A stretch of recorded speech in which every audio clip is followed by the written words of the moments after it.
কিরে আছে, তুই যে মিউজিক শুনতেছস ঘটনা কি?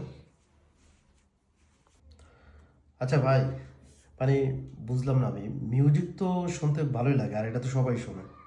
তো এটার ভিতরে খারাপ কি আছে আমি বুঝলাম না। তো আনন্দ, মানে কি মানুষের জীবনে কি আনন্দ দরকার নাই? তো মিউজিকটা হারাম কেন আমার বলেন? প্রশ্নটা খুব সুন্দর করছস ভাই। আসলে ইসলামে মিউজিক শুধু হারাম না, কেন হারাম সেটাও ব্যাখ্যা করে। আচ্ছা তাহলে বলেন শুনি।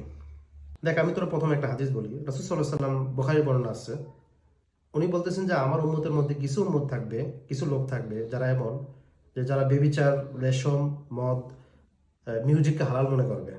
মানে মিউজিক শুনলেই হারাম হয়ে যায়? আমি বুঝলাম না ভাই। দেখ ভাই, এটা এই জন্য হারাম কারণ এই মিউজিকটা শোনার কারণে সে আল্লাহ থেকে অনেক দূরে চলে যায়।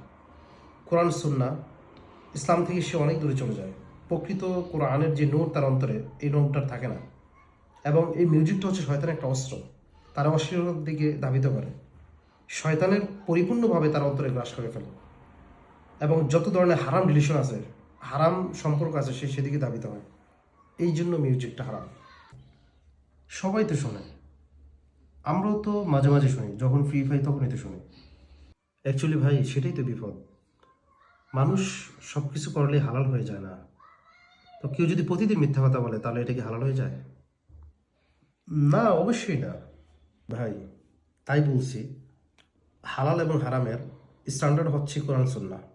কেউ যদি আল্লাহর জন্য মিউজিক ছেড়ে দেয়, তার জন্য আল্লাহ সুবহানাহু ওয়া তাআলা আরো ভালো কিছু রাখবেন। তাহলে কি ভাই ইসলামিক গান, গজল, ইসলামিক নাচির শোনা যাবে? তবে শর্ত হলো কন্টেন্ট হালাল হতে হবে, যেখানে ইসলামের কথা থাকবে, কোনো বাদ্যযন্ত্র থাকবে না, আর আবেগে তারে ভাসিয়ে নিয়ে যাব না। ভাই, ভালোই বললেন। তাহলে আজ থেকে চেষ্টা করবো মিউজিক থেকে দূরে থাকার। তোর আল্লাহ কবুল করুক ভাই। দেখ, আল্লাহ সুবহানাহু ওয়া তাআলার জন্য কোনো ব্যক্তি যদি কোনো হারাম কিছু ত্যাগ করে, আল্লাহ তাআলা তার থেকে তাকে উত্তম জিনিস তার জন্য দান করবে। এটা মুস্তাদে আহমদের বর্ণনায়।